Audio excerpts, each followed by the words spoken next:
एखादं नवीन पुस्तक आलं की त्या पुस्तकाकडनं, भलेही ती कादंबरी असेल, पण त्या पुस्तकाकडनं वाचकांच्या त्यांचं तर वाचकांचं समाधान करावंच, पण महाराष्ट्राला काही प्रश्न जे पडलेले असतात. आसमान भरारी ही कादंबरी आहे, ज्याचं प्रकाशन 10 दिवसापूर्वी झालं आहे. आणि म्हणून मी जेव्हा 5 राज्यामध्ये फिरून महाराष्ट्राला आमच्या कुवतीप्रमाणे छत्रपती शिवाजी महाराजांची जी आग्रा भेट आहे ती दाखवली, आणि तरीसुद्धा 2 प्रश्नाची उत्तरं देणं आम्ही टाळलं होतं, कारण आम्ही काही इतिहासकार नाही आहेत. त्या विषयातल्या तज्ज्ञांनी ह्या संदर्भात सांगावं असं माझं मत होतं. पण 3 अशा महत्त्वाच्या प्रश्नाची उत्तरं ह्या कादंबरीतनं मिळालीत असं मला वाटतं आहे. आणि ती काय उत्तरं आहेत ते जाणून घेण्यासाठी श्री विश्वास पाटील सरच आपल्यासोबत आहेत. सर, स्वागत आहे. नमस्कार. थँक्यू. पण असं आहे की फिक्शन आणि इतिहास लेखन याच्यात थोडासा फरक आहे, पण मी तुम्हाला असं मानतो की तुम्ही तशा अर्थाने इतिहास लेखकच आहात, कारण तुम्ही स्वतः संशोधन करता. हो, पण याच्यासाठी किती दिवस संशोधन? याच्यासाठी गेली 3 वर्ष मी अभ्यास करत होतो आणि त्यासाठी राजे ज्या जुन्या मार्गाने गेले त्या मार्गाने मी 2 वेळा जवळजवळ आग्र्याला जाऊन आलो, आणि येतानाच्या मार्गाने मात्र मी 3 वेळा गेलो गेल्या 1.5-2 वर्षामध्ये, आणि तो मार्ग पाहिला मी. म्हणजे जातानाचा जो छत्रपती संभाजीनगर, धौलपूर वगैरे असं हा, तो आहे चंबळच्या घाटीत. हो, चंबळच्या घाटीतून धौलपूरवरून जो पुढे जातो तो आहे.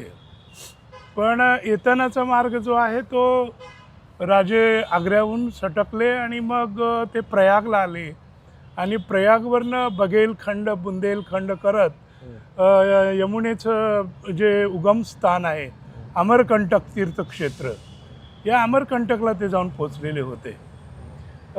याचं कारण मुख्य असं की या आग्रा मोहिमेतलं महत्त्वाचं वैशिष्ट्य म्हणजे स्वामी परमानंदांनी शिवभारत तर लिहिलेलंच आहे, पण स्वामी परमानंद एक ॲक्टिव्ह स्वामी होते. त्यांच्या स्वतःची 5,000 घोडी होती, 20-25 त्यांचे हत्ती होते. आणि आजसुद्धा नगर जिल्ह्यामध्ये जाऊन तुम्ही नेवाशाजवळ परमानंद खेडले नावाचं गाव आहे, त्या परमानंद खेडले नावाच्या गावामध्ये त्यांचा जो मठ आहे तो आजसुद्धा एखाद्या भुईकोट किल्ल्याएवढा मोठा आहे, आणि त्या ठिकाणी हत्ती बांधायचे वगैरे ठिकाणं आहेत. तर ह्या आग्रा मोहिमेत महत्त्वाचं वैशिष्ट्य म्हणजे त्यांचं जे नेटवर्किंग होतं आजच्या भाषेत स्वामी परमानंदांचं, मग ते नाथपंथी असतील किंवा बाकी गोसावी असतील, वेगवेगळ्या प्रकारच्या सर्व साधूंची मदत त्यांनी आग्र्याहून सटकताना विशेषतः शिवाजी महाराजांसाठी घेतलेली होती. आणि महाराजांच्या त्या भेटीच्या दृष्टीनं त्यांनी खूप होमवर्क केलं होतं, काम केलं होतं. आणि नंतर औरंगजेबाने त्यांना 2 वेळा कैद केली, अनेक दिवस मारझोड केली. हा सगळा इतिहासाचा भाग आहे. तर त्या भूमिकेतून महाराज ते प्रयागपासून आता आजसुद्धा रस्ते अस्तित्वात आहेत जे बौद्धकालीन मार्ग मानले जातात. महाराज मथुरेला गेले की नाही गेले? मथुरेला नाही गेले. माझ्या मतानुसार मथुरेला गेले नाहीत, जाण्याची आवश्यकता नव्हती, कारण प्रयागजवळच ही सगळी मंडळी भेटली.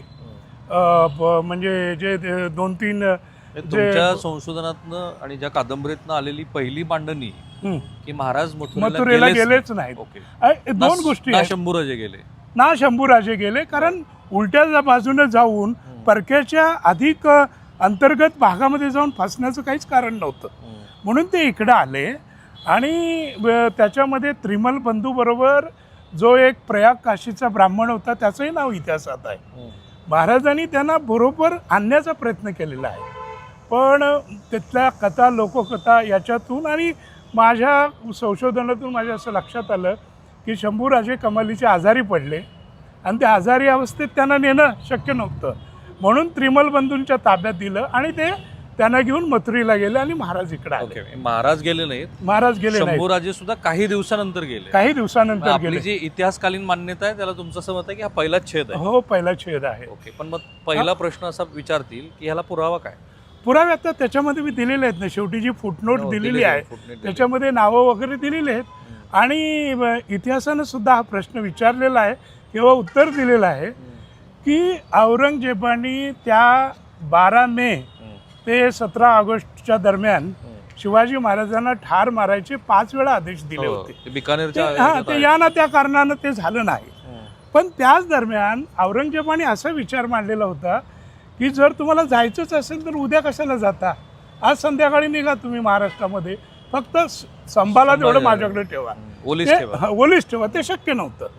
तर ते आजारी पडले म्हणून त्यांना तिकडे मथुरेकडे पाठवलं आणि महाराजांना मग ते आजारी माणसाचं ओझं नको आणि महाराजांना लवकर येणं गरजेचं होतं म्हणून ते निघून आले. तर महाराज पेठाऱ्यातनं पसार झाले की नाही झाले?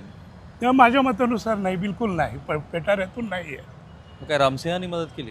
रामसिंगांनी पूर्ण मदत केली आणि एवढंच नव्हे, त्या काळातला जो आयविटनेस आहे ज्याचं नाव मानुची, जो मोगलांच्या तोपदलाचा प्रमुख होता, आहे तो, जो जो फ्रेंच आहे. इटालियन प्रवासी होता, इटालियन, आणि त्यानं त्याच्या इंग्रजी ग्रंथामध्ये स्पष्ट लिहिलेलं आहे की the horses were arranged by Ramsingh in and around of Agra. म्हणजे रामसिंगानं घोडी वगैरे तयार ठेवलेली होती, त्याचाच वापर यांनी केला. त्यामुळे दुसरी तुम्ही शक्यता जी इतिहासात मान्य असलेली आणि सगळ्यांनी जवळपास गृहीत धरलेली की महाराज पेठाऱ्यात आले, पेठाऱ्यातनं बाहेर गेले, साधू संतांसाठी जे काही पेठारे पाठवायचे होते वगैरे, ती सगळी खोटी गोष्ट आहे. ते पेटारे वापरले होते ही गोष्ट खरी, ओके. पण पेटाऱ्यांचा वापर महाराज हे मला वाटते की मानसशास्त्राच्या दृष्टीनं एवढे हुशार होते, एवढे तरबेज होते.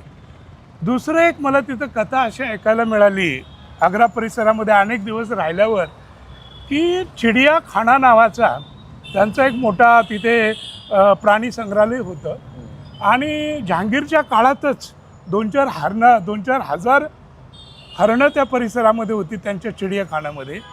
औरंगजेबाला शंका आली. औरंगजेबानं त्या मोठ्या पेटाऱ्यामध्ये मोठं हरण ठेवलं, छोट्या पेटाऱ्यामध्ये छोटं ठेवलं. अच्छा.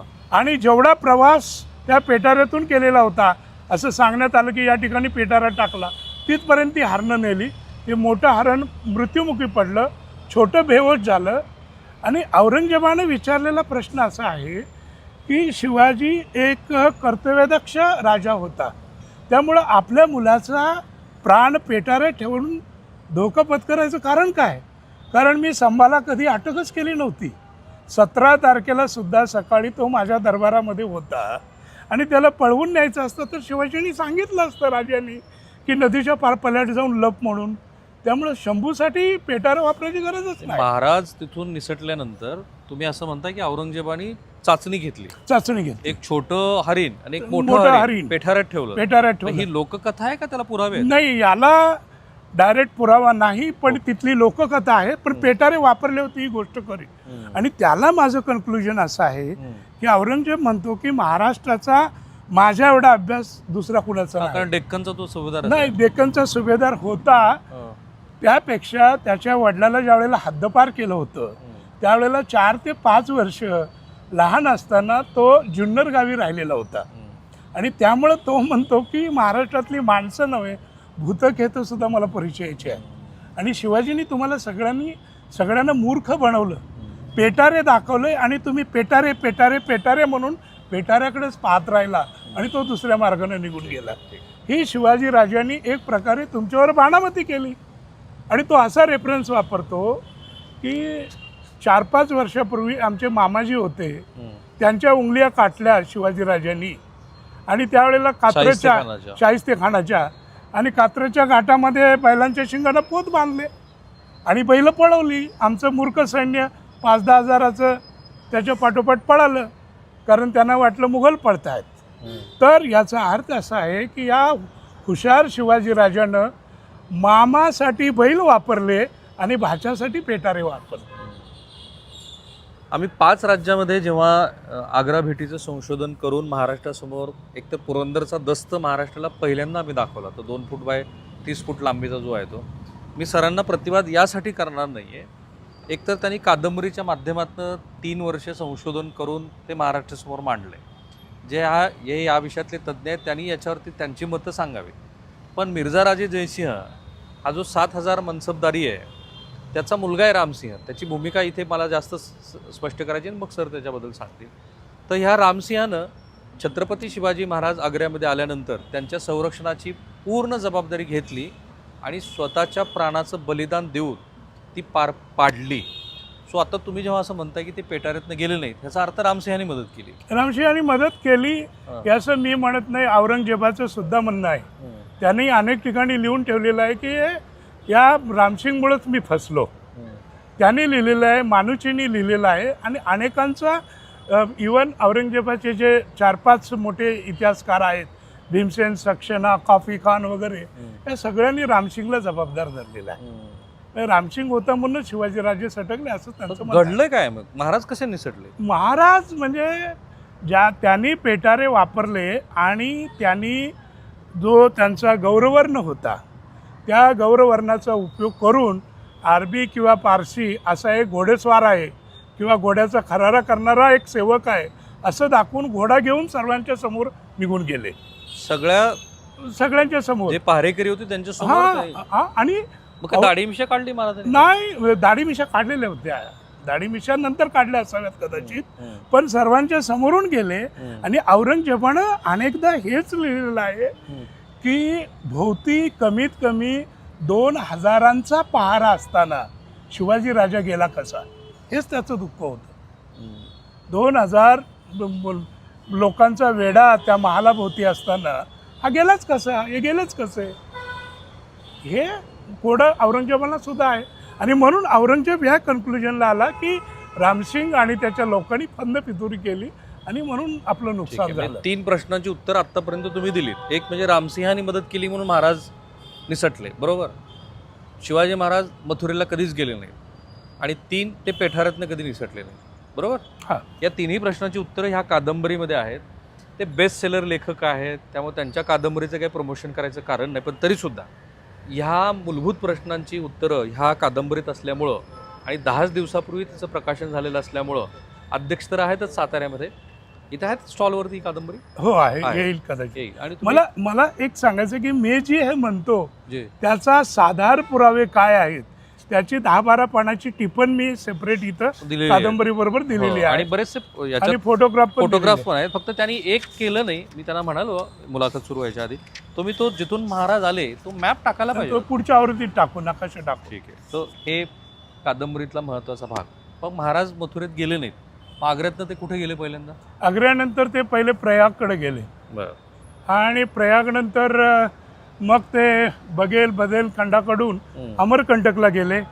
अमरकंटक नंतर ते पुढे म्हणजे खाली पुन्हा दक्षिणेत याच्याकडे चालले. मेढक नावाचं ठिकाण आहे, बस्तरवरून खाली आले, मेढकला गेले. छत्तीसगडमधलं छत्तीसगड आहे.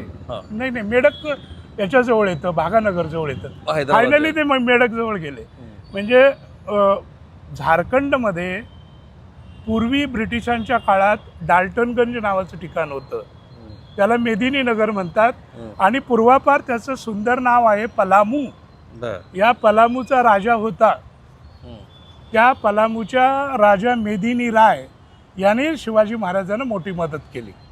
तो आदिवासींचा राजा होता आणि आदिवासींच्या त्या राजानं आणि त्यांच्या सगळ्या आदिवासी जनतेनं सुद्धा शिवाजी राजांना तिथून सटकून जाण्यासाठी मदत केली. का महाराजांना मदत करा? मुघल इतके मोठे आहेत, औरंगजेब इतका प्रबळ आहे. हो ना, औरंगजेबाच्या काळामध्ये अशी काही राज्य होती की औरंगजेबाच्या प्रभावाखाली आली नव्हती, ती इंडिपेंडंटली बंडखोर म्हणून राहत होती. तर हे जे पलामूचं राज्य आहे हे ऐन जंगलामध्ये आहे. आज सुद्धा प्रचंड जंगल आहे तिथं. आणि त्या जंगलाचा वापर करून ते औरंगजेबाला दाद देत नव्हते, औरंगजेबाला लगाम देत नव्हते, औरंगजेबाला विचारत नव्हते. तर औरंगजेब विरोधी भारतामध्ये कोण कोण आहेत, कुठं कुठं आहेत याचा शोध आणि याचा अभ्यास छत्रपती शिवरायांचा आधीपासूनच होता. आणि त्याच कारणातून हे आमचे परमानंद स्वामी वगैरेच्या साह्यानं ते मेदिनी नगरपर्यंत पोचले. आज जर तुम्ही मेदिनी नगरला गेला तर तिथे एक सुंदर अशी नदी वाहते, मोठी नदी आहे ती, त्या आदिवासी झारखंड राज्यातली. आणि त्या नदीच्या काठी शिवाजी मैदान म्हणून सांगितलं जातं. तिथे आहे, त्याला शिवाजी मैदानच म्हणतात. तुम्ही गेलात तिथे? मी गेलो, मी पाहिलो, त्याचा फोटो लावलाय. बघूया. त्याचं साधारणतः एक 10-12 एकरचं मैदान आहे ते. 10-12 एकर मोठं मैदान आहे ते. हे आहे, ते बघा, हे मी म्हणून म्हणालो की मी प्रतिवाद करणार नाही. त्यांचं जे काही मत आहे ते महाराष्ट्रासमोर संशोधनांती आलेलं असल्यामुळं ह्या 3 प्रश्नाची जर उत्तरं मिळत असतील तर आम्हाला आनंदच आहे. तर हे शिवाजी मैदान आहे, आणि ह्याला हा शिवाजी SHIVAG असंच हो, नाव आहे. शिवाजी मैदानच तुम्ही म्हणतात. याचा शोध घेतला का की हे शिवाजी नाव आलं केव्हापासून? मी केले ना, ते सांगतात की गेली 200-300 वर्ष तसंच आहे. आणि फक्त शिवाजी नव्हे, हां. मराठवाडी किंवा मराठा नगर अशा अर्थाची मराठा या नावावरून 2-4 गावं आहेत आणि तिथे पलामूच्या बाजूलाच आहेत. बरं. पलामूच्या बाजूलाच आहेत. आणि तो जो किल्ला आहे त्याच्यात दाखवलेला हा वाला. हा झारखंडचा किल्ला, पलामूचा किल्ला. हा पलामूचा किल्ला आज सुद्धा निबिड अरण्यात आहे. तर इथून शिवाजी महाराज आलेले होते.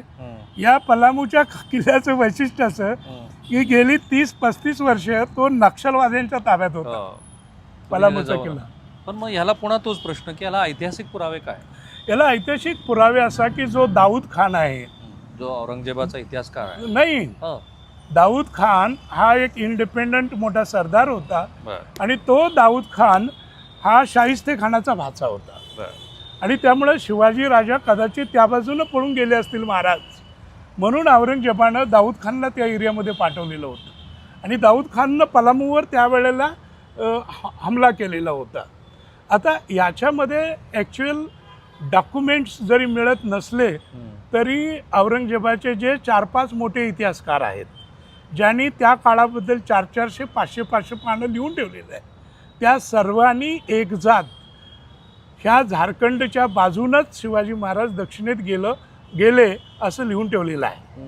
त्यानंतर 91 कलमी जी आमची बकर आहे त्यांनी सुद्धा हेच सांगितलेलं आहे. आणि मला वाटतं त्याच्यामध्ये शंका घ्यायचं काही कारण नाही.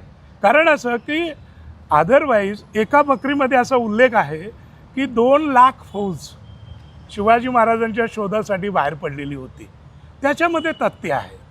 कारण औरंगजेबाची एकूण फौज ही काबूल, कंदार, लाहोरपासून बंगालपर्यंत 10.5 लाख होती.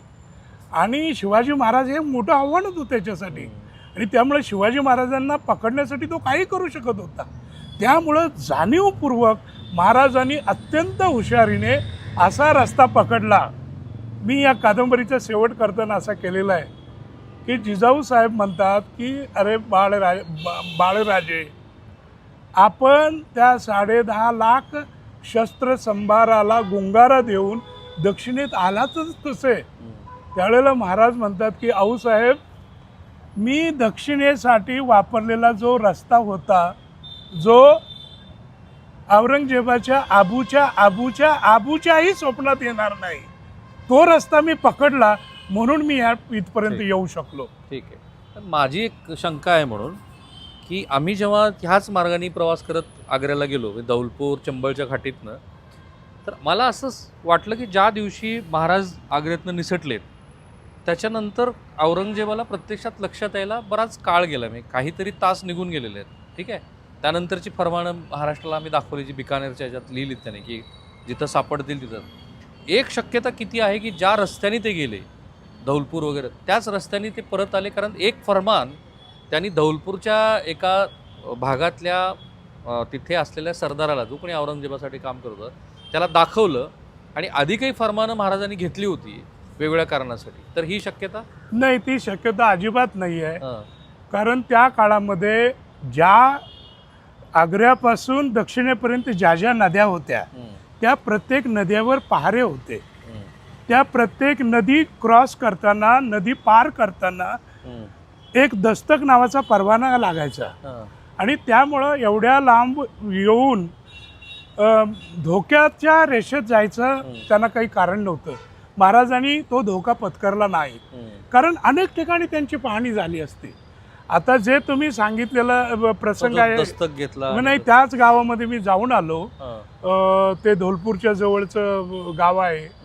तर तिथे सिंध नदी नावाची नदी वाहते समोर, छोटी नदी आहे, तिचं नाव पण सिंध आहे. तर त्यांनी आम्ही शिवाजी आहोत असं त्यांना सांगून चकमा दिला. पण पलीकडे सिंध नदी क्रॉस करून ते लोक तिकडे गेले. आपण जरा महाराजांना वंदन करूया, चला. तिकडे गेले, ते सिंध नदी क्रॉस करून पुन्हा ते प्रयागकडे गेले. तर तुम्ही ही जी शक्यता आहे ती पूर्ण आता फेटाळत आहात की असं नाही झालेलं? नाही. आणि आता तुम्ही ह्या प्रश्नाचं पूर्ण उत्तर देत आहात की महाराज जे आले ते प्रयागराज भागानगर म्हणजे हैदराबाद मार्गे पंढरपूर आणि पंढरपूरहून राजगडावरती हां हां पंढरपूर बरोबर ना? हो हो. बरं. मग आता आणखीन एक महत्त्वाचा प्रश्न आहे, तो म्हणजे महाराज 28व्या दिवशी किंवा 30व्या दिवशी राजगडावरती आले आणि जिजाऊनी ते आले म्हणून गडावरती तोफा उडवल्या. 28व्या दिवशी महाराज इथे आले हे तरी सत्य आहे का? नाही अजिबात सत्य नाही, येऊ बरं. शकत नाही 28व्या दिवशी. हां. 20 नोव्हेंबरची जी तारीख इतिहासकारांनी दिलेली आहे तीच मला बरोबर वाटते. म्हणजे 18 ऑगस्ट ते 20 नोव्हेंबर या काळातला हा दीर्घ प्रवास आहे. आणि तोफा उडवल्याचा मला काही फारसा उल्लेख आढळलेला नाही, पण इतिहास संग्रह आणि इतर ठिकाणी राजगडावर ज्या जुन्या फॅमिली राहायची, कुटुंब राहायची, त्यांच्याकडून ऐकलेल्या ज्या कहाण्या आहेत त्या कहाण्यानुसार निराजी रावजी हे दिसायला फार सुंदर होते शिवाजी राजांसारखे, आणि निराजीला अनेक भाषा यायच्या हे इतिहासात पुरावे आहेत. तर निराजी रावजी आणि शिवाजी महाराज हे संध्याकाळी राजगडावर पोचले. आऊसाहेबांची प्रकृती त्या दिवशी बरी नव्हती, त्यांनी तिथं कीर्तन भजन करायला सांगितलं आणि मग ते परवानगी मागितली. मग बाले किल्ल्यावर परवानगी देण्यात आली, पण ती मंडळी एवढं अवीट गात होती की जिजाऊसाहेब तिथून उठून आल्या आणि कोण एवढं गात आहे म्हणून कौतुकानं त्या तरुण गोसाव्याकडे गेल्या आणि त्याचे पाय धरू लागले. त्यावेळेला महाराजांच्या डोळ्यात अश्रू आले आणि ते म्हणाले, मातोश्री आम्हाला का लाजवता तुम्ही? तर गोसाव्याच्या रूपामध्ये ते आले होते आणि पहिलं आऊसाहेबांना भेटण्यापूर्वी त्यांनी कीर्तन केलेलं होतं. ते कीर्तन खूप विहंगम होतं. अशा आठवणी इतिहास संग्रहामध्ये 100 वर्षापूर्वी रेकॉर्ड केलेल्या आहेत आणि त्या आधीच्या आहेत त्याच्यामध्ये. पण ह्या पण नोंदी आहेत की गडावरती तोफा वाजवल्या, पण महाराज आग्र्यातनं निष्ठत असताना महाराजांसारखीच शरीरयष्टी असलेले तिथे झोपले होते. हो हो, हे खरं माजलं हे खरं आहे. हे खरं आहे. तो तुम्हाला असं दिसलेला काय, तुमचं काय त्याच्याबद्दल आकलन आहे? कशाबद्दल? महाराज निष्ठत असताना तिथे महाराजांच्याच पलंगावरती किंवा काय जे असेल. अहो, याच्यामध्ये दुसरी एक घटना घडलेली की 23 जुलैला औरंगजेबाला कुठलाही शौक नव्हता, पण औरंगजेबाला एक नाद होता तो शिकारीचा. आणि 23 जुलैला औरंगजेब 5 दिवस शिकारीला गेलेला होता आणि त्या 5 दिवसात नेमके परमानंद स्वामी भेटायला आलेले होते आणि त्यांच्या भेटीची परवानगी शिवाजी महाराजांनी मागितली होती. हे तुमचे बिकानेर जयपूरची दप्तरच सांगतात. तर त्यावेळेला महाराजांनी पहिला सटकून जाण्याचा प्रयत्न केलेला होता, पण औरंगजेब हुशार असल्यामुळं त्यानं त्याच्यावर पूर्णपणे लक्ष ठेवलेलं होतं आणि कदाचित ही भेट भेटीमध्ये काहीतरी गडबड होईल आणि आपल्यावर शेकेल म्हणून रामसिंग पण शिकारीमध्ये प्रसिद्ध होता. रामसिंग औरंगजेबाबरोबर बाहेर पडला आणि आपल्या माघारी शिवाजी महाराजांची काळजी कोणी घ्यायची त्या दोघांची नावंसुद्धा त्यांनी लिहून ठेवलेली आहेत. ते डॉक्टर माथुरनी आपल्या ग्रंथात लिहिलेलं आहे. घनश्यामदास त्याचे पुरावे आहेत. हे बिकानेर संस्थानचे राजस्थान गव्हर्नमेंट कोटाचे अभिलेखागारचे हे प्रमुख. तर महाराज परमानंदांनी पण याच्यात खूप महत्वाची भूमिका बजावली. हो. तर तुमच्या मते महाराजांची आग्र्यातनं जी सुटका झाली त्याचं मुख्य कारण परमानंद पण आहे. परमानंद पण आहे. त्यांची काय भूमिका राहिली या सगळ्यात? परमानंद म्हणजे ते असे स्वामी होते की त्यांचं लेखणीबरोबर शस्त्रामध्ये सुद्धा ते तरबेज होते, म्हणून तर 4-5 हजार घोडी होती त्यांची. आणि त्यांचं सगळीकडे आधुनिक भाषेत बोलायचं तर हिंदुस्थानभर नेटवर्किंग होतं. म्हणजे नाथपंथी साधू असतील किंवा दुसरे बैरागी असतील, ह्या सगळ्या नेटवर्किंगचा उपयोग शिवाजी महाराजांच्या सुटकेमध्ये वाटा दाखवण्यासाठी वाटाडे म्हणून त्यांनी केलेले होते. कारण असं आहे की शिवाजी महाराज ज्यावेळेला सटकले त्यावेळेला ते दिसायला एवढे देखणे होते, जरी दाढी काढली तरी, की ते लपून राहायचं नाही. आणि त्यामुळं जंगलामधून पुढं दौड करताना ते घोडी वापरायचे. मोठं शहर आलं की पायानं ते चालत जवळून जायचे, घोडी दुसऱ्या बाजूला जायची. तर अशा पद्धतीनं एक मोठं प्लॅनिंग, मोठा आराखडा केलेला आहे जो परमानंदांनी केला, जो ज्याच्यामध्ये परमानंदचा मोठा भाग आहे, सहभाग आहे. ह्याला फिक्शन म्हणायचं का इतिहास लेखन म्हणायचं? हे बघा, मी इतिहासावर आधारलेल्या कादंबऱ्या लिहितो. याचं कारण असं की नाहीतर मी जर हिस्ट्री बुक लिहिलं असतं तर ते ग्रंथालयातच राहिलं असतं. मला जे सांगायचं ते लोकांपर्यंत पोचायचं. पण मी ज्या शक्यता वापरल्या त्याचे पुरावे पण शेवटी पण दिलेले आहेत. याच्यात तुमचा पूर्ण कल्पना विलास नाहीये तुमचा. नाही नाही बिलकुल अजिबात नाही, नाही. बिलकुल. तर तसं तुमचं म्हणणं आहे की ह्याला पूर्णपणे एक ऐतिहासिक कागदपत्रावर आधारित आधारित अशी असलेली कादंबरी हो की जिला ऐतिहासिक मूल्य पूर्ण आहे. मूल्यपूर्ण आहे. जे इतिहासाचे पॅरामीटर्स असतात हो, की साधारणपणे ऐतिहासिक दस्त कशाच्या आधारावरती तपासावेत, तर ह्याला पूर्ण त्याचा हो आधार आहे. हो हो त्यामुळे उद्या असं कुणी म्हणू नये की तुम्ही जे नाही नाही म्हणत अहो ह्या आग्रा भेटीच्या बाबतीत अनेकांनी संशोधन केले. अगदी ग्रँट डब पासून सगळ्यांनी आहे, पण या विषयावर या सखोल अभ्यास प्रश्नाचं केलेला आहे. कन्क्लुसिव्ह असं उत्तर कोणी दिलं नव्हतं जे तुम्ही दिलेलं आहे. हो मला माझं उत्तर मग तुम्ही 4 शक्यता महाराष्ट्रासमोर ज्या होत्या त्या चारहीची उत्तरं आज तुम्ही दिलेली आहेत. हो, त्यामुळे तशा नक्की. अर्थाने जे महाराष्ट्राच्या नाही, मनात आणि मी दिलेले पुरावे आपण ताडू पण शकता ना, म्हणून त्याचे पेज नंबर पण मी टाकलेले आहेत हो दिले आहेत. की बाबा शिकारीला गेला असताना कोणाकोणाकडे जबाबदारी सोपवली,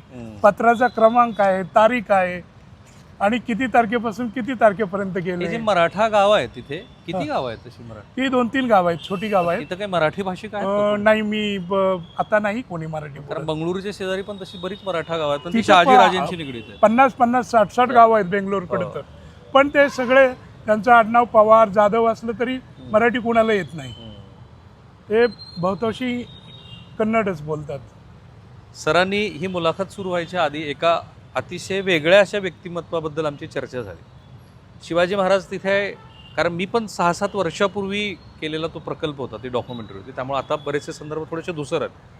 त्यामुळे मला माझ्याकडनं काही संदर्भ चुकले, मग असे 1-2 चुकले, ते सरांनी करेक्ट केले. असं आहे की महाराजांना लक्षात आलं की आपण वेड्यात पडलो. आता त्या वेड्यातनं सुटका करून घ्यायची असेल तर काय करायला लागेल, तर दरबार फोडावा लागेल. आणि मग महाराजांनी 60 लाखाचं कर्ज घेतलं, ती हुंडी घेतली आणि मिर्झाराजे जयसिंहाच्या माणसाला ती बीड जिल्ह्यातल्या धारूर इथं त्या हुंडीच्या बदल्यामध्ये पैसे दिले, असं मला तेव्हा आठवतंय मी जे केलं हो होतं आहे ते. ती बरोबर. वस्तुस्थिती हां. आहे. आता ह्या 60 लाखाचा उपयोग करून महाराजांनी संपूर्ण दरबार फोडला. काही मंडळींनी त्याला लाच वगैरे असे शब्द वापरले, मधल्या काळात त्याच्यावरती बराच वाद प्रतिवाद झाला. माझ्या मते तो दरबार फोडला, ती चाणाक्ष नीती होती. आणि त्या चाणाक्ष नीतीमध्ये महाराजांना कोणी मदत करावी, तर औरंगजेबाचा असलेला दिवाण आणि औरंगजेबाची सख्खी बहीण की जी कोणे एकेकाळी शिवाजी महाराजांच्या जीवावर उठलेली आहे, तर त्या बहिणीचं छायाचित्र आणि मग महाराजांच्या त्या सगळ्या मोहिमेमध्ये ह्या बहिणीची पण काय भूमिका राहिली ही आहे जहानारा बेगम. बरं, ती स्वतः खूप वास्तुकलेतली निपुण आहे, व्यापार चांगली करते, तिच्यावर त्या औरंगजेबाचं प्रेम पण आहे. पण आता तोच जहानारा बेगमचा प्रसंग, तिची ह्या सगळ्याच्यात भूमिका काय राहिली? कारण तिचा सॉफ्ट कॉर्नर सुरुवातीला ती नाराज आहे, तिने विडा दिलेला आहे महाराजांना मारण्यासाठी. तर डॉक्टर माथुर यांनी जी आग्र्याची कहाणी हिंदीमध्ये 200-300 पानामध्ये सांगितलेली आहे आणि कोटा अभिलेखागाराचे डॉक्टर माथुर हे 30-35 वर्ष अधिकारी होते. त्यांनी संशोधन केलंय आणि त्यानुसार ही जी जहानारा बेगम आहे हिने शिवाजी राजांना भाऊ समजून मदत केलेली आहे. आणि त्या बदल एकदम नाही घडलेला, ती आधी जीवावर उठलेली. हा, ती आधी सुरुवातीला पहिल्या दुसऱ्या का तिसऱ्या दिवशीच शिवाजी राजांना ताबडतोब खत्म करा, त्यांचा खात्मा करा म्हणून ती भेटलेली आहे. कारण तिच्याबरोबर शाहिस्ते खानाची बायको पण तिथे दरबारात उपस्थित बोट महाराजांनी पुण्यात तोडली. आणि त्यात लाल महालात त्यांचं दुःख असं की शाहिस्ते खानाचा शहजादा मारला गेला होता, म्हणून त्यांना खूप दुःख होतं. शहजादा मारला गेला होता. तर ही जहानारा बेगम नंतर तिच्या असं लक्षात आलं की शिवाजी राजांची एकूण भूमिका ही वेगळी आहे आणि त्याच्या बाबतीत बऱ्याच गोष्टी सांगण्यात येतात. महाराजांच्या दरबारात 5 मिनिट बसू आपण, बसा तुम्ही तसं. आणि त्याच्यात मुख्य घटना अशी आहे की ती नुकतीच तुरुंगातून बाहेर पडलेली होती. कारण तिला औरंगजेबाने जहानाराला 4-5 महिन्यापूर्वीच तुरुंगातून सोडलेलं होतं. कारण ती शहाजहानवर प्रेम करायची आणि ती मोठा जो दारा आहे या दारा शुकोची ती सपोर्टर होती. पण एकदा दारा शुको मरण पावला, बापही मरण पावला आणि मग तिला त्यांनी बादशाही बेगम नेमली. तर ह्या बादशाही बेगम प्रश्न असा आहे, एक कल्पना करा, महाराजांना 60 लाख रुपये द्यायचे आहेत, हेही आग्र्यातल्या व्यापाऱ्यांकडून. मग काय आग्र्यातल्या व्यापाऱ्यांना माहिती नव्हतं का की या भूमीमध्ये सर्वात औरंगजेबाचा मोठा शत्रू कोण आहे, तर शिवाजी महाराज आहे. आणि हे जर त्या औरंगजेबाला कळालं तर ते आपल्या पेढ्या वगैरे जाळून टाकतील याची भीती होतीच त्यांना. म्हणून या रामसिंगनं तिचा मदत घेतली जहानाराची. आणि जहानारा कुठंतरी त्याला सामील झाली आणि जहानारानं त्यांना बळ दिलं, म्हणून ती 60 लाख रुपये ते महाराजांना तिथे मिळू शकले. अन्यथा उघडपणे जो शत्रू आहे आणि ज्याला तुरुंगात टाकलेला आहे त्याच्यासाठी कोण व्यापारी कशाला उभा राहील. इनफॅक्ट जहानारावरती जबाबदारी दिली औरंगजेबानं की शिवाजी महाराजांना विष देऊन मारायचंय. असाही एक प्रवाद आहे, पण त्याला पुरावा नाही. ठीक आहे, नाही सुरुवातीच्या टप्प्यात. हां, सुरुवातीच्या टप्प्यामध्ये तसं होतं. पण कारण ती जेव्हा महाराजांच्या बरोबर चर्चेला गेली, मला आता जेवढं आठवतं तेवढं, तेव्हा तिचं मत परिवर्तन झालं. म्हणजे हा एक असा व्यक्तिमत्वान असा एक राजा आहे की ज्याला सगळ्याच क्षेत्रातली गती आहे आणि समोरच्याबद्दल आदर आहे, अशी एक साधारण तिची भावना झाली. तो प्रसंग आहे तो डॉक्टर माथुर सांगतात, आणखी 1-2 लेखक सांगतात. पण हेही खरं आहे की छत्रपती शिवाजी महाराजांचं व्यक्तिमत्व एवढं प्रभावी होतं की समोरचा माणूस मेल्ट होऊन जायचा, म्हणजे वितळून जायचा. असा त्यांची दृष्टी किंवा त्यांची नजर हे सगळं होतं. आणि त्यामुळं मी त्याच्यामध्ये या कन्क्लुजनला आलो की जहानाराला कुठंतरी शिवाजी महाराजांना पाहिल्यावर आपल्या दाराशुकोची आठवण येते. कारण दाराशुको हा सर्वधर्म समभावी होता. तसेच शिवाजी महाराजसुद्धा सर्वधर्म समभावी होते. तिने काही व्यापाऱ्यांकडून माहिती काढली की जरी शिवाजी महाराजांनी दक्षिणेमध्ये अफजल खानाला ठार मारला असला, तुमचं म्हणणं शिवाजी महाराज हे हिंदू धर्माबद्दलचे आत्ताची जी त्यांची प्रतिमा आहे तसे नव्हते, ते सर्वधर्म समावेशक होते. सर्वधर्म समावेशक होते, हिंदुत्ववादी वगैरे असं नाही आहे त्यांचं. नाही, त्याच्यामध्ये मुख्य असं आहे पहा की एक पालखी आपण म्हणतो, एक पालखी त्या काळामध्ये पळवत न्यायची राजाची, शिवाजी राजांसारखी किंवा सरदाराची, तर कमीत कमी 27 लोक लागायचे एका पालखीला पळत न्यायची. तर पुढच्या बाजूला 4, मागच्या बाजूला 4, पालखी धरायला 1, 9 राहिले.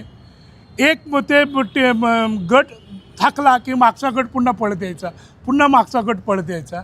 हे 27 पालखी वाहणारे बोई कोण होते? आपण सरदार घोड्यावरनं गेला किंवा रणातले शिपाई घोड्यावरनं गेले असं म्हणतो. समजा त्यांनी त्या दिवशी 25-30 तासाची रपेट मारली, तर त्यानंतर तोच मनुष्य घोड्याचा खरारा करू शकतो का? चंदीचारा घोड्याला देऊ शकतो का? धुवू शकतो का? तर प्रत्येक घोड्याबरोबर एक हाशम असायचा, जो की मुस्लिम आहे, आणि ते बहुतांशी मुस्लिम किंवा दलित पददलित समाजातले असायचे. आणि 10,000चे नियम असा होता त्यावेळेच्या युद्धशास्त्राचा की जेवढे घोडेस्वार तेवढे हाशम पाहिजेत. नसले तरी गेला बाजार 1,000 जर घोडेस्वार असले तर 700 तरी हाशम पाहिजेत. मग हे 700 हाशम होते कुठले? हे दलित पददलित मुस्लिम. त्याच्यानंतर तोफांचे जे गाडे होते, ते तोफांचे गाड्यांची व्यवस्था कोण बघणार? त्या बैलांची व्यवस्था कोण करणार? आपण साधा प्रश्न लक्षात घेत नाही की एका घोड्याला पाणी लागतं किती, आणि रपेटीमध्ये सर्व ठिकाणी पाणी मिळत नव्हतं, तर हे घोड्याच्या पोटात एवढं पाणी द्यायचं कोण? तर ते भिस्ती होते ज्यांच्याकडे रेडे होते. म्हणजे एका भिस्ती कोण होते? हे बस्ती हेच मुख्यतः म्हणजे आपल्याकडे चांभार, ढोर आणि इतर मुस्लिम जाती हे असे भिस्ती होते. हे भिस्ती म्हणजे जर 1,000 घोडी असली तर कमीत कमी 300 भिस्ती असायचे. हे होते कोण? तर महाराजांना त्याची जाणीव होती की हे हिंदवी स्वराज्य फक्त मर्द मावळ्यांचं किंवा पवित्र ब्राह्मणांचं नसून ते सर्व समाजाचं आहे, याचं भान महाराजांना होतं. मुसलमानांचं पण होते ना त्यांच्याबरोबर. आताची जी मांडणी होती आहे की महाराज हे फक्त हिंदू आणि हिंदुत्ववादी असे राजे होते, आता तो त्यांचा प्रश्न आहे जे मांडणी करतात ते. पण आम्हाला जे इतिहास सांगतो ते असं, उलट शिवाजी महाराजांना जीवनामध्ये अनेक वाचवणारा रुस्तुमे जमा होता विजापूरचा, जो रणमस्त खानाचा तो मुलगा, त्याने अनेकदा शिवाजी महाराजांना वाचवलेला आहे. नेताजी पालकरला एकदा वाचवलेलं आहे. नेताजीच्या पाठीशी 14 सरदार लागले होते शाहिस्तेखानानं पाठवलेले. त्याला परांड्यापासून विजापूरपर्यंत पळवून नेलेलं होतं.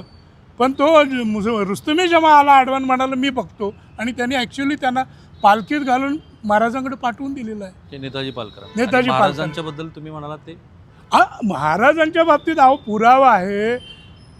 ज्या वेळेला शिवाजी महाराजांनी अफजल खानाचा कत्ल केला, अफजल खानाला मारला, त्यावेळेला शिवाजी महाराजांच्यावर आरोप झाला. काय आरोप झाला? की शिवाजी जंगल का चुहा आहे, रणमैदानातली लढाई ते लढू शकत नाही. याचं उत्तर शिवाजी महाराजांनी 1.5 महिन्याच्या आत दिलं. 10 नोव्हेंबरला अफजल खानाला मारला, आणि लगेच पुढच्या महिन्यात 28 डिसेंबरला कोल्हापूरच्या कागलजवळ विजापूरकरांची 10,000ची फौज होती. त्या 10,000 फौजेवर हल्ला चढून महाराजांनी त्यांचा पराभव केला. आणि शेवटी रुस्तुमे जमा आणि 5-6 सरदार असे समोरून निघाले. त्यावेळेला शिवाजी महाराजांच्या सरदारांनी झेप घेतली की हा शत्रू याला पकडूया. तर महाराजांनी सांगितलं नका पकडू त्याला. आणि तो रुस्तुमे जमा घोड्यावरनं बसताना हसून असा महाराजांकडे बघत गेला. त्या रात्री महाराजांनी सांगितलं सैनिकांना, आपल्या लोकांना, की तो माझा भाऊ आहे. भावासारखं तो विजापुरात माझा त्याचा जवळचा परिचय होतो, तो माझा भाऊ आहे, आणि तुम्ही त्याची हत्या केली असती तर अघटित घडलं असतं. आणि हा संपूर्ण प्रसंग इतिहासामध्ये आहे, जो परमानंद स्वामींनी उत्तम काव्यामध्ये आपल्या शिवभारतमध्ये लिहिलेला आहे. असे अनेक प्रसंग आहेत. आत्ताची अध्यक्षांनी केलेली मांडणी ही आता सर्वसमावेशक छत्रपती शिवाजी महाराज अशी आहे. तर त्या मांडणीवरती ऐतिहासिक पुराव्याच्या आधारावरती तुम्ही प्रतिवाद करू शकता. अलीकडची परंपरा बघता प्रतिवादाची सुद्धा भूमिका घेत असताना आपण काय करतोय असा विचार पडावा असा. पण बेगम आराब आपण महाराजांच्या संदर्भात ते राहिलंच. औरंगजेबाच्या बहिणीचं कॉन्ट्रीब्युशन, जहानारा मोठं कॉन्ट्रीब्युशन. शेवटी तिनेच महाराजांना मोठी मदत केलेली आहे. तिनेही मदत केली. म्हणजे महाराजांना काय आहे की तो खऱ्या अर्थी ते दृष्टी पुरुष होते. त्यांना माहिती होतं की हा फार मोठा प्रसंग आहे. नेताजी पालकर पुरंदरच्या लढाईनंतर हातापाया पडत होता आणि सांगत होतं महाराजांना की तिकडे नको जायला, तुम्ही आग्र्यात जाल तर फसाल. पण तरीही महाराज गेले, आणि इथून निघतानाच आपल्याला सटकून कसं येता येईल या दृष्टिकोनातून, ज्याला आपण प्रिपरेटरी वर्क म्हणतो, पूर्वतयारी त्यांनी केलेली होती. आणि एक प्रकारचं आव्हान म्हणून मी जाणार आहे, मी फसणार आहे, तरीसुद्धा मला शिताफीनं तिथून बाहेर पडायचं आहे, याची पूर्वतयारी करूनच महाराज तिकडे गेले. पण आणखीन एका प्रसंगाचा विश्वास पाटलांनी उत्तर दिले महाराष्ट्राला. मी जेव्हा दिवाने आम आणि दिवाने खासमधलं दिवाणी प्रसंग असा घडला आहे, एकतर औरंगजेब बादशाचा 50वा वाढदिवस आहे, महाराज भेटीला गेलेत, ट्रॅफिक जाम झालं आहे आजच्या भाषेत, आणि त्यामुळं दिवाने आममध्ये महाराज पोचूच नाही शकले. दिवाने खासमध्ये औरंगजेबानं त्याच्या सगळ्या सरदारांना बोलवून घेतलं आहे, आणि तिथे मसलती सुरू आहे. मसलती सुरू असल्यानंतर महाराज तिथे गेले, आणि 7,000 मनसबदारी, जी औरंगजेबाच्या बादशहाच्या दरबारातली सगळ्यात मोठी मनसबदारी, तिथे महाराजांना उभा न करता मागे उभा केला. आणि मग जो ज्ञात असलेला महाराष्ट्राला प्रसंग आहे. पण विश्वास पाटलांचं वेगळंच मत आहे ह्या संदर्भात. ते तर घडलंच आहे, पण त्याच्या आधी तुम्ही म्हणत आहात की महाराजांना कुर्निसात करायला लावला. तो जरा सांगा. आपल्याला नेहमी असं वाटतं की महाराजांना 5,000 मनसबदारामध्ये उभं केलं म्हणून महाराज चिडले. ही वस्तुस्थिती आहे. पण ज्याला आपण ट्रिगर पॉईंट म्हणतो, तो ट्रिगर पॉईंट 5,000 मनसबदारामध्ये उभं केलं म्हणून चिडले असं नाही आहे. ज्या वेळेला महाराज औरंगजेबाजवळ गेले त्यावेळेला रामसिंग ओरडला, कुर्निश. मग कुर्निश म्हणजे काय? तर जसं आपण खंडोबाला दंडक स्नान घालतो, तसं 180 अंशाच्या कोणामध्ये असं फ्लॅट पडायचं खाली, 180 अंशाच्या कोणामध्ये, आणि जिभेनं जमीन चाटायची आणि बादशाला मुजरा करायचा. तर कुर्निश म्हणून हा ओरडला तरी महाराजांनी परवा केली नाही. ते म्हणाले त्यापेक्षा मरण बरं कुर्निश करण्यापेक्षा. आणि औरंगजेब उच्चासनावरनं पाहत होता की हा कुर्निश पण करायला तयार नाही. ऑन द कॉन्ट्ररी मिर्झा राजा जयसिंगसह सगळेजण औरंगजेबापुढं दिवसातून 5 वेळा गेले तरी 5 वेळा कुर्निश करायचे. आणि हे बघितल्यावर राजे चिडले आणि मग त्यांनी औरंगजेबही चिडला आणि औरंगजेबानं आपली भूमिका बदलली. अदरवाईज असेही इतिहासात पुरावे आहेत की पहिल्या दरबारामध्ये शिवाजी महाराजांना पाचूची मोठी माळ द्यायची होती, हत्ती भेट द्यायचा होता, ही सगळी तयारी औरंगजेबानं केलेली होती.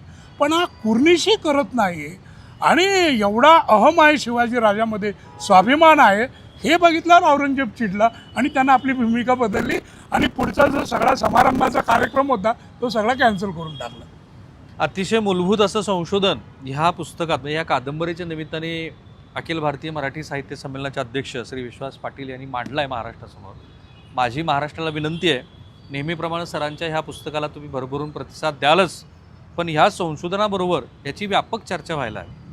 आणि मी माझ्या आधीच्या डॉक्युमेंटरीचा आग्रा भेटीचा शेवट जो केला होता तो असा होता, मिर्झा राजे जयसिंग हा पराक्रमी आहे.